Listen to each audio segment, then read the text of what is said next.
Mag ek vir ons saam bid, kom ons sluit ons oë.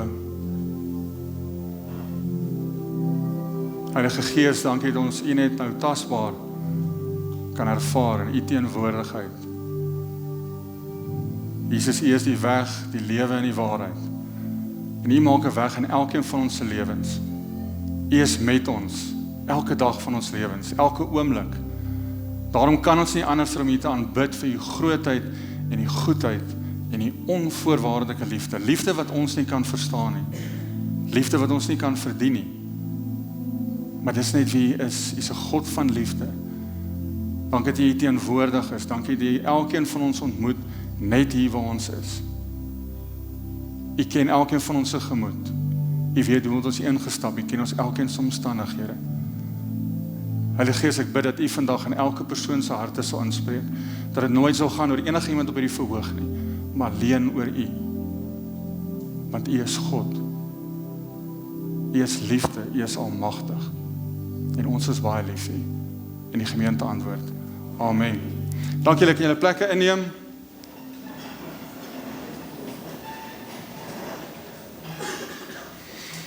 Goeiemôre, my naam is Jan. Ek is een van die leraars by die gemeente. As jy vandag vir die eerste keer by ons gemeente is, baie welkom. Ons hoop regtig jy gaan die diens saam met ons geniet. As jy iemand is wat 'n paar keer kom, draai sommer iemand na langs jou toe wat jy nie ken nie en sê net jy is welkom.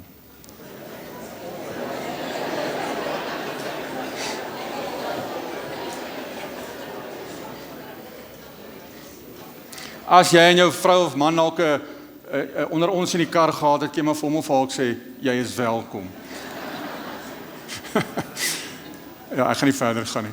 So, as jy belangstel om 'n lidmaat, formele lidmaat in Ruimse gemeente te word, of jy wil bietjie meer uitvind waarvoor ons staan, of jy stel meer belang om meer inligting te kry, ons het 'n lidmaatklas die 16de Maart. Maar het is baie belangrik dat jy moet registreer, dat ons weet ons moet vir jou voorberei. So agter by die infodesk is daar 'n QR-code dat jy kan scan, of hulle kan jou help om in te skryf vir die 16de Maart vir ons lidmaatklas. Ek wil graag hê ons moet na die volgende alfa video saam kyk.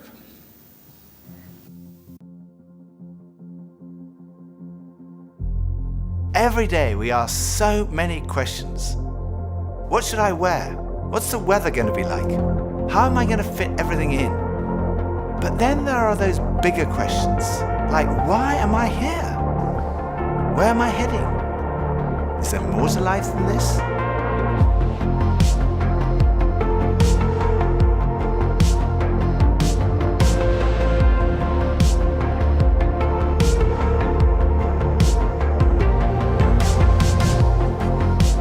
I had arrived at an answer to the most important issue that we humans ever deal with. Is there a God?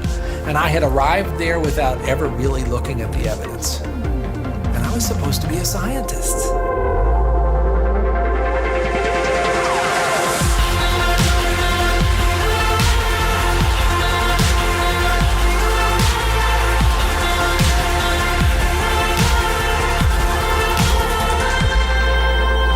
At 28, I had gotten many of the things that I thought I wanted. My girlfriend was on the cover of magazines, I had a Beamer, and I was so unhappy.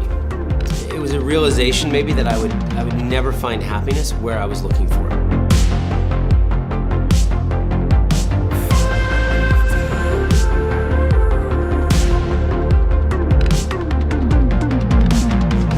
I think for so many years, I always just strived to be strong in myself. All I needed was me and my buddies and, we'd be like invincible. But the truth is, none of us are.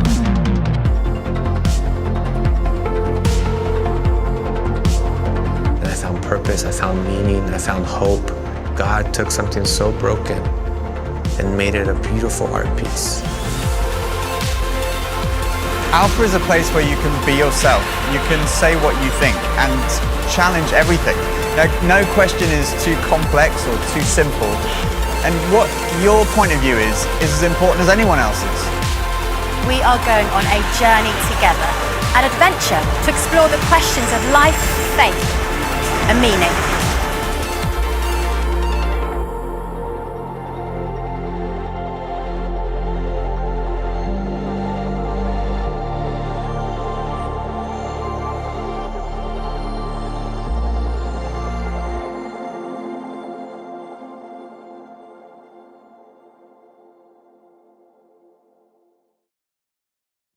So wat is Alpha? Alpha is 'n kursus waar jy vir 10 weke bymekaar kan kom saam met ander mense en jy kan vra oor die lewe, vra oor geloof, vra oor wie Jesus regtig was.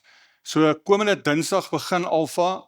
Vandag is die laaste geleentheid as jy nog wil inskryf. So agter by die infodesk kan jy net jou naam daar gaan opgee en jou besonderhede neersit daar. Ons begin Dinsdag aan daarmee. So ons begin vandag met 'n nuwe preekreeks. Ons het verlede week afgesluit met twyfel en geloof of geloof en twyfel en ons begin vandag 'n nuwe reeks, die lering van 'n rebel. Nou Jesus het altyd bekend gestaan of vir sekere mense dat hy 'n rebel was. En ek dink kom ons kyk na 'n paar redes hoekom hierdie etiket aan hom op hom van toepassing is. Eerstens, hy het godsdienstige owerhede uitgedaag. Hy het altyd die Fariseërs en Sadduseërs, die geestelike leiers van daai tyd gekritiseer oor hulle skynheiligheid. En hy het vir hulle gesê dat hulle heeltemal die diepte van die wet, die geestelike diepte van die wet verkeerd leer vir die mense. Dit gaan nie oor wette en reëls nie.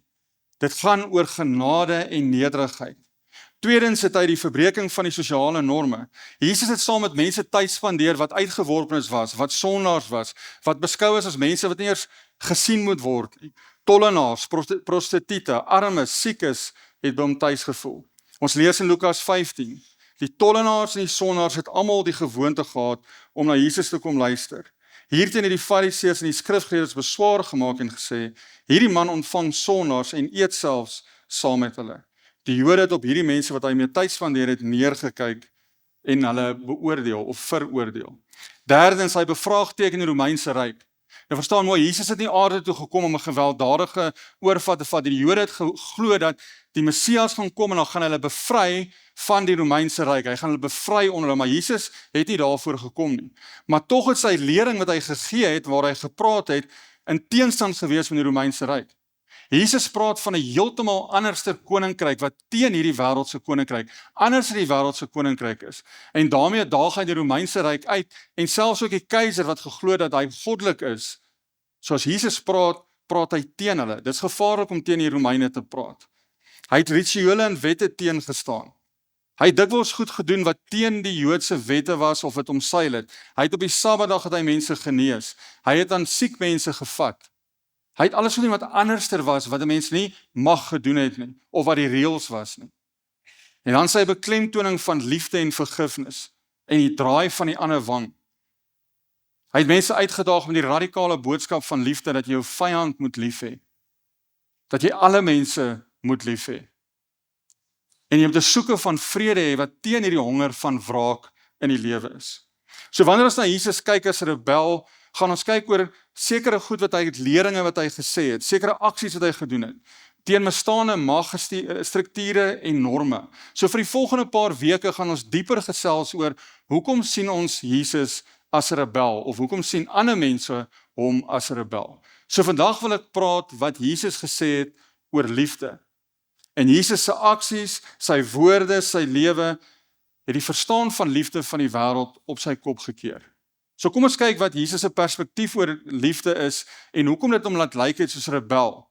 Hoe kan dit ons uitdaag om op 'n manier anders te lewe en om die verwagtinge te oortref en op die einde 'n verskil te maak waar ons is in ons lewens. Eerstens, sy liefde was sonder grense. Geen nasionaliteit, geen velkleur, geen taal, geen sosiale klas, geen morele posisie was uitgesluit. Maar die Jode was anderster. Die Jode het baie duidelike grense gehad van wie's in en wie's uit. Die Jode het hulle naaste lief gehad, maar die naaste was ander Jode gewees. Heidene, Samaritane en sondaars was mense wat jy vermy het. Dis mense wat gesien word buitekant God se koninkryk. So die feit dat Jesus met sondaars, tollenaars, prostituie en siekes gemeng het en selfs geëet het, op 'n stadium noem hulle hom hy's 'n vraat en 'n wynsuiper, praat hulle van Jesus. Want hy het heeltemal teer die norm gegaan. En hy het vir die geestelike leiers probeer wys en vir die mense hoe dit werklik moet wees. Nou die geestelike leiers het glad net daarvan gehou nie en hulle het alles hulle vermoë gedoen om Jesus teen te staan en hulle het ook probeer om mense te wys dat hy 'n dwaalleraar is. So ons lees in Lukas 10 van een van hierdie geleenthede. Daar was 'n wetgeleerde wat aan Jesus 'n strikvraag wou stel. Hy staan toe op en vra: "Meneer, wat moet ek doen om die ewige lewe te verkry?" Jesus sê vir hom: Wat staan in die wet van Moses geskrywe? Wat lees jy daar? Hy antwoord, jy moet die Here jou God lief hê, met jou hele hart en met jou hele siel en met al jou krag en met jou hele verstand en jou naaste soos jouself. Jy het reg geantwoord, sê Jesus vir hom, doen dit en jy sal die lewe verkry. Maar die wetgeleerde wou homself handhaaf en vra vir Jesus, en wie is my naaste? Wie is die naaste wat u van praat? En Jesus antwoord om deur 'n storie te vertel. Hy vertel 'n storie van 'n Jood wat op pad was van Jerusalem na Jerigo toe, en op pad soontoe is daar rowers wat hom aanval, en hulle trek hom kaal uit en hulle saam hom en los hom daar, dat hy vir die dood lê. Hulle het hom ernstig aangeval. En toe kom al 2 geestelike leiers verby, Joodse geestelike leiers. Daar kom eers 'n priester verby en toe 'n leviet verby. Maar hulle loop verby. Hulle stop nie. Hulle loop eintlik amper 'n draai. Hulle sien die man, maar hulle loop 'n draai om hom. En toe kom daar 'n Samaritaan. Ek wil gou 'n polstertjie, net om konteks te gee. Die Jode het die Samaritane gehaat. Die Samaritane was half Joods, half heidene, as gevolg van etniese en godsdienstige goed wat hulle gedoen het. Hulle het hulle self onrein gemaak en die Jode het hulle gesien as uitgeworpenes, buite die koninkryk van God. So Jesus vertel van hierdie Samaritaan wat hierdie ou sien en hom innig jammer kry, en hom help, en hom versorg, en sy wonde toedraai, en op sy donkie laai en toe na 'n herberg toe gevat het, en hom betaal het om hom na hom om te sien. En toe sê hy ook nog, ek gaan weggaan, en as daar nog kostes is, sal ek dit betaal as ek terugkom. Jesus vra toe vir die wetgeleerde wat van die vraag gevra het, wat een van hierdie 3 was sy naaste? En die wetgeleerde antwoord, die een wat genade aan hom bewys het. Toe sê Jesus vir hom, gaan jy en doen dieselfde. Maar vriende, ek wil jou vanoggend vra, glo jy dit werklik? Leef jy dit? Ons almal ken die storie van die barmhartige Samaritaan. En ek seker as ek jou vra, wie is jou naaste, gaan jy antwoord, almal. Kom ek vra dalk op 'n ander manier. As jy die Onse Vader bid, wie is die ons vir wie jy bid? Gee ons vandag ons daaglikse brood. Vergewe ons sonde. Wie is daai ons? Ek wil vra, net alweer sit, maak jou oë toe en dink net 'n bietjie vir my, wie is die gesigte wat by jou opkom as jy dink aan hierdie ons, wanneer jy die Onse Vader bid?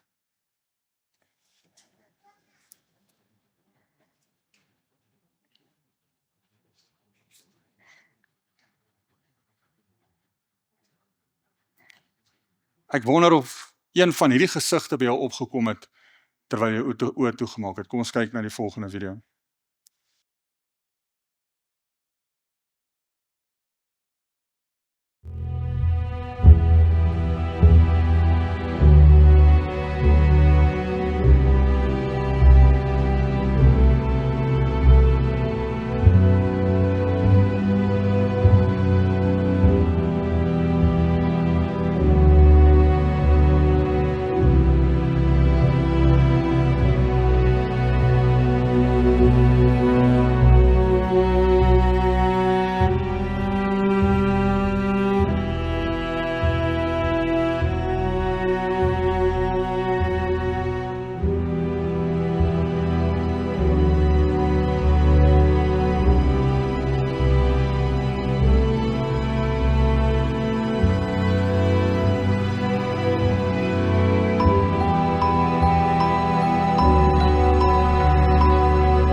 Eerlik wees, toe ek aan my eie vraag gedink het, toe ek voorberei het, die mense wat my opkom, my ons is my gesin, my vriende, mense wat soos ek lyk, mense wat soos ek dink, mense wat ek optree. En ek het agtergekom, ek is baie maklik en vinnig om te sê wie's in en wie's uit. Wie verdien God se genade? Wie verdien God se liefde en wie verdien dit nie? Bewuslik of onbewuslik, sal ek TV kyk of ek sal ergens in ry of ek sal iets op die radio hoor en die eerste gedagte is soos en. Wie is die persoon? Hoe kan hierdie persoon dit doen? Hoe kan hierdie persoon genade of liefde ontvang? Maar vriende, Jesus sê vir ons dat liefde het nie grense nie. Sy liefde is nie beperk tot ons gemaksone nie. Sy liefde is nie beperk om te sê, maar ons kan kies wie nie. Hy het gekies. Hy het almal gekies.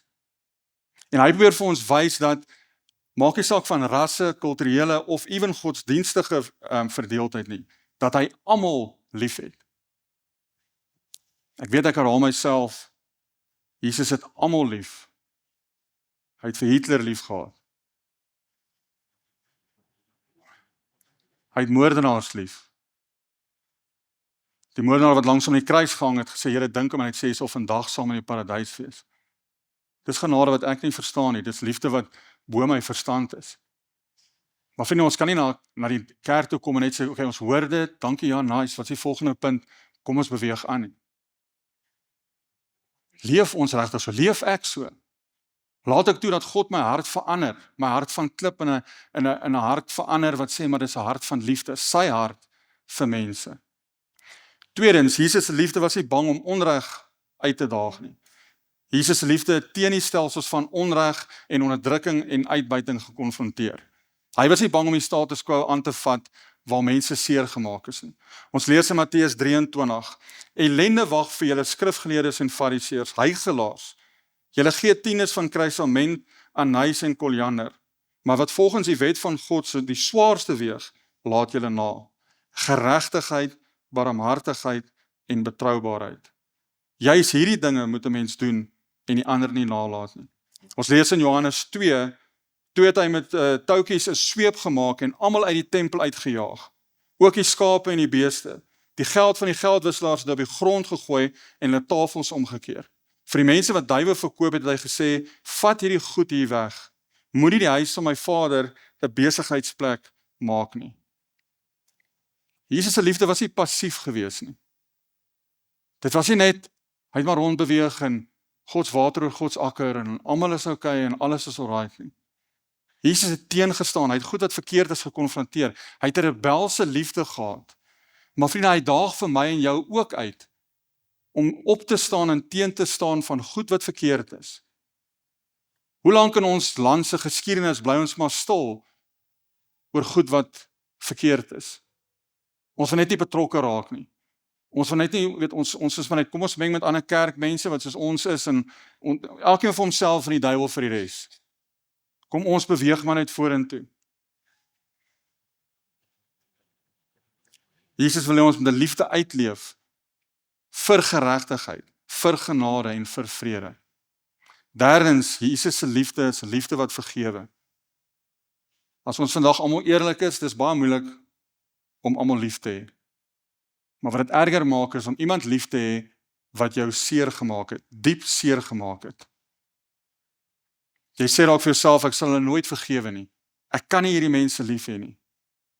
Maar Jesus se liefde is radikaal anderster. Jesus se liefde is die soort liefde wat die onvergeeflike vergewe. Ons lees in Lukas 3, terwyl Jesus aan die kruis hang, bid hy, Vader, vergeef hulle, want hulle weet nie wat hulle doen nie.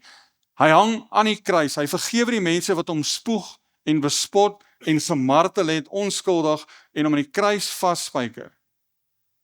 Dis 'n groot rebelse daad van liefde, want hy kies om hulle te vergewe. Hy kies om te vergewe wat onmoontlik is. Dink 'n bietjie vir my, wat is die ergste en die seerste ding wat iemand al aan jou gedoen het in jou lewe? En ek wil vra, het jy of sal jy die persoon vergewe? I remember my stepfather, would beat me, and he would beat me with extension cords and hangers and, pieces of wood and all kinds of stuff. And, after every beating, he would tell me, it hurt me more than it hurt you. And, I only did it because I love you. It was kind of, it communicated the wrong message to me about what love was. So for many years, I thought that love was supposed to hurt. And I hurt everyone that I love. And I measured love by how much pain someone would take from me. And it wasn't until I came to prison in an environment that is devoid of love that I began to have some sort of understanding about what it actually was and was not. And I met someone, and she gave me my first real insight into what love was, because she saw past my conditions and the fact that I was in prison with a life sentence for murder, and not only for murder, but for doing the worst kind of murder that a man can do, murdering a woman and a child. And it was Agnes, the mother and grandmother of Patricia and Chris, the woman and child that I murdered, who gave me my best lesson about love, because by all rights, she should hate me.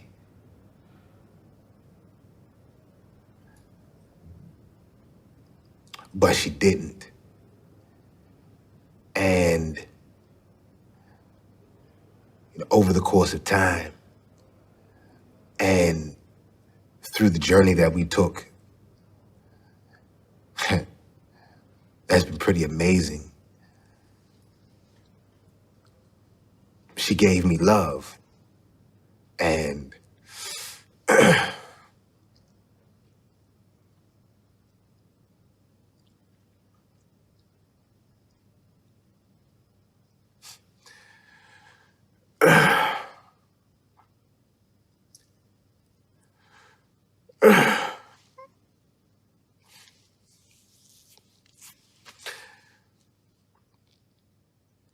she taught me what it was.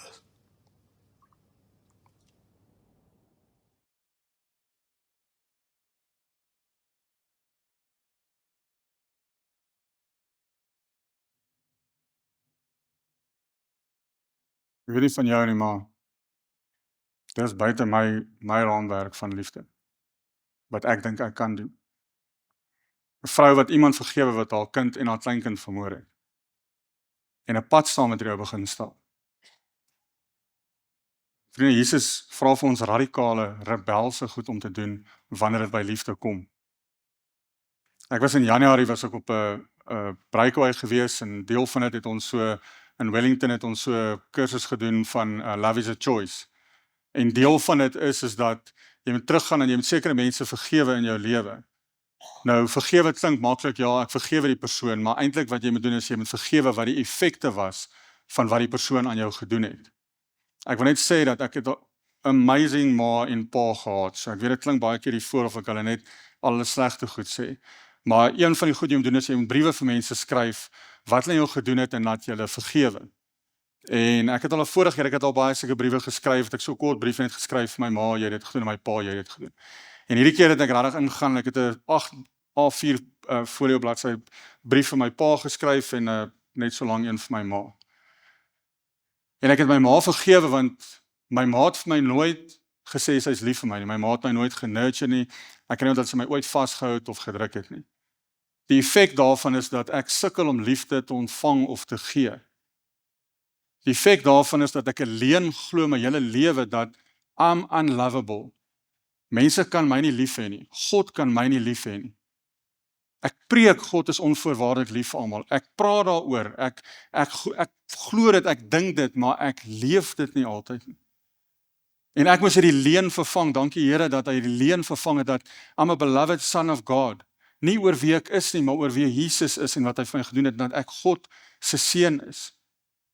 Maar ek moes op 'n plek gekom het om te skryf en te sê, en hoe meer jy skryf, hoe meer goed kom op, my ma het nie dit gedoen, my pa het nie dit gedoen nie, en hierdie het gebeur en daai het gebeur.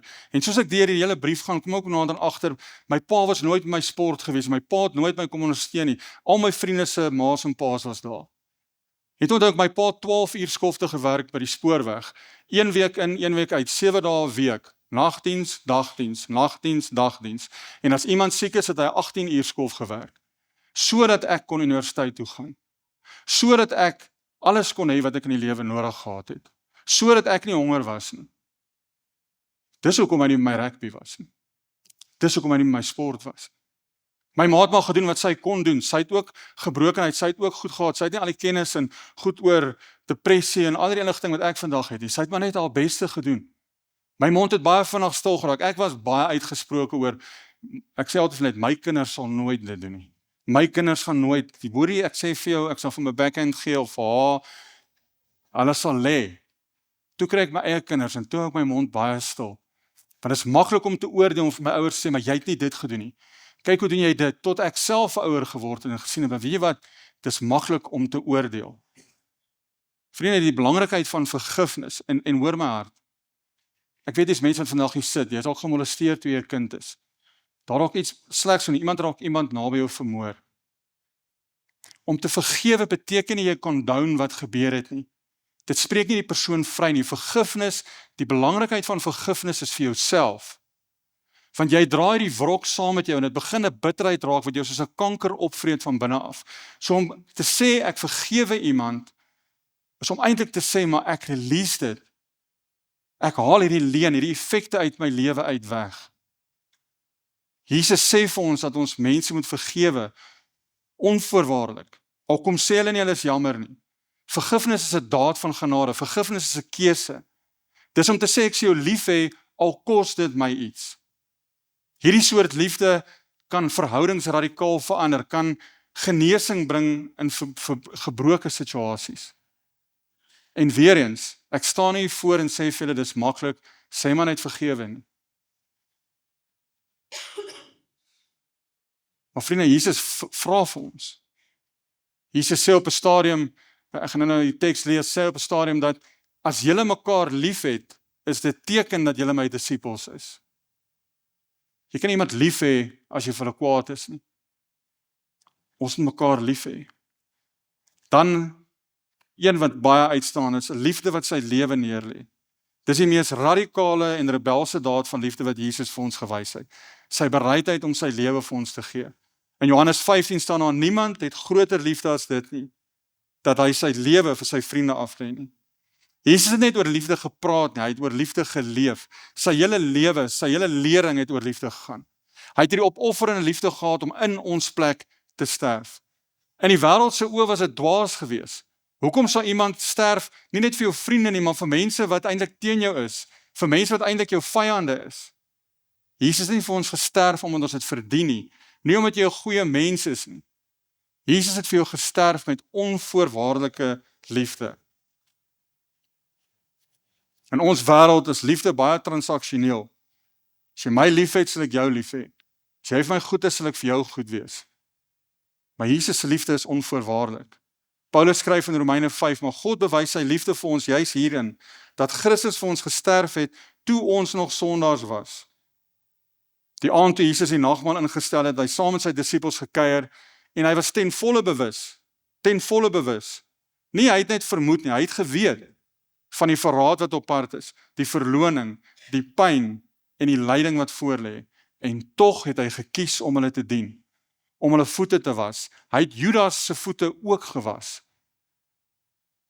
En daai aand stel hy vir ons die nagmaal en hy sê, ek is selfs bereid, ek gaan my liggaam en my bloed vir julle gee, ek bied dit aan as 'n teken van hierdie nuwe gebod. In Johannes 13 lees ons, ek gee julle 'n nuwe gebod, julle moet mekaar lief hê, soos ek julle lief het, moet julle mekaar ook lief hê. Ek gaan vra die mense wat die nagmaal uitdeel, dat julle slank uitdeel, ek gaan vra die band vorentoe kom. Terwyl hulle vorentoe kom, gaan ek net 'n sekond wag tot ek julle aandag het.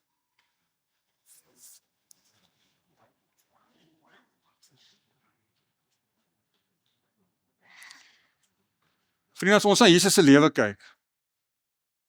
Jesus se lewe is nie daai kort stuk in die Bybel en die 4 evangelies nie.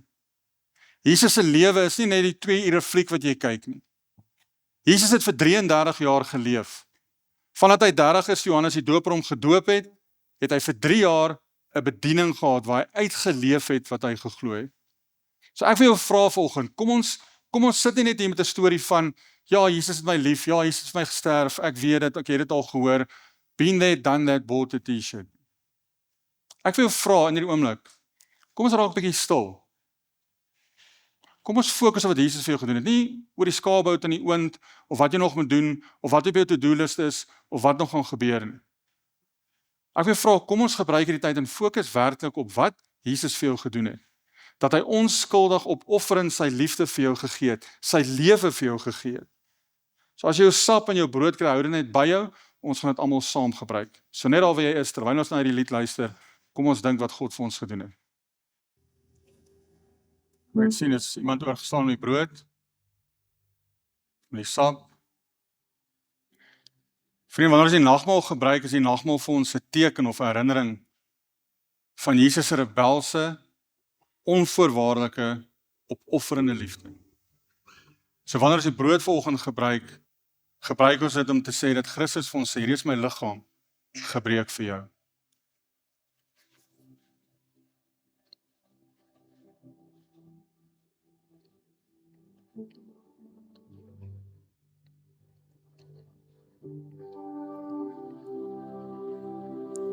Hierdie sap is sy bloed wat gevloei het tot vergifnis van jou sonde.